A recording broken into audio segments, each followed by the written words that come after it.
80% damp hair. Then put Moroccan oil hydrating cream.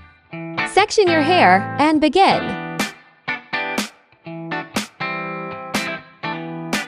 I like to release my hair in a twist to keep the shape.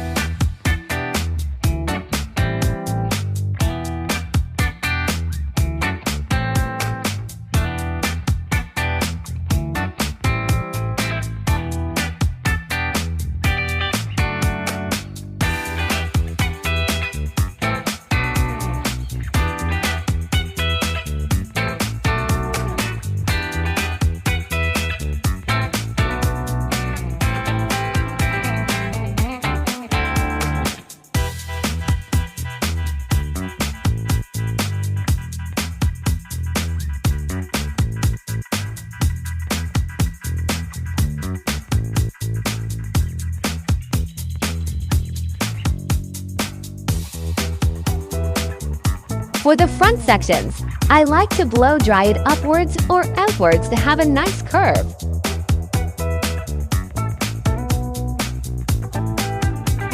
Finish it off with Moroccan treatment oil.